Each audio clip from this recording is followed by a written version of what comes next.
ఈ అవతారంలో ఉంటారు. రాత్రి అయితే చాలు ఇలా మేకప్ వేసుకొని చీర కట్టుకొని ఉంటారు. తులసి, నా ధర్మవరం రామనగర్ 31వ వార్డులో నివాసం ఉంటాను. నాకు 13 సంవత్సరాల క్రితం దాశరథి అనే రామనగర్ లైన్మెన్తో వివాహం అయినది. ఇతను నాకు ధనుపట్నం అని చాలా సతాయించి తర్వాత ఇతనితో చాలా గొడవలు కూడా పంచాయతీలు కూడా అయినాయి. కానీ ఇతనితో ఒకరోజు నేను ఇలా చూశాను, నా బట్టలు నా నగలు అన్నీ వేసుకొని ఇలా మేకప్ అవ్వడం చూశాను. ఇదే కాక ఒకరోజు మన్సూర్ని పిలిపించి రూమ్లో మన్సూర్ అనే ఇతనితో కాపురం చేస్తాడండి. ఒకే గదిలో ఉంది సార్. 5 సంవత్సరాలుగా నేను ఇలా చూశాను సార్. ఇతన్ని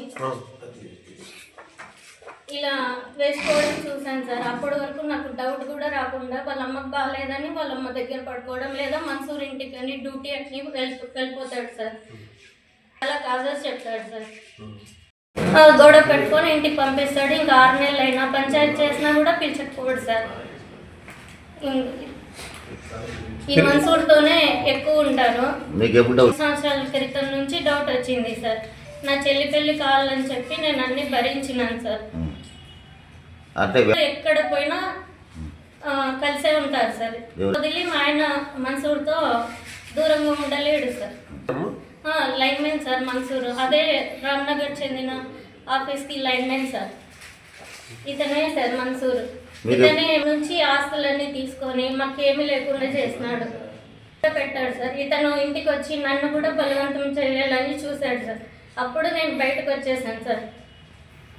కొట్టాడు సార్, చాలా కొట్టడం, గిచ్చడం, బరకడం అన్నీ చేస్తాడు.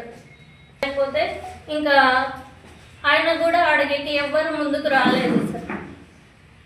నాకు వీళ్ళు ఇవి ఫోటోలు బయట పెడతానని చెప్పి నన్ను చంపాలని చూస్తున్నారు సార్. నేను ఎస్పీ ఆఫీస్లో కూడా కంప్లైంట్ ఇచ్చాను. 2 టౌన్కి రాసిచ్చారు ఆయన. రాసిస్తే రెడ్డప్ప సార్ పిలిపించి తిట్టారు సార్. అయినా వినకుండా ఇప్పుడు ఎక్కువ చేశారు సార్. ఇంకా చంపాలని చూస్తున్నారు. నాకు రక్షణ కావాలి, నాకు న్యాయం కావాలి సార్.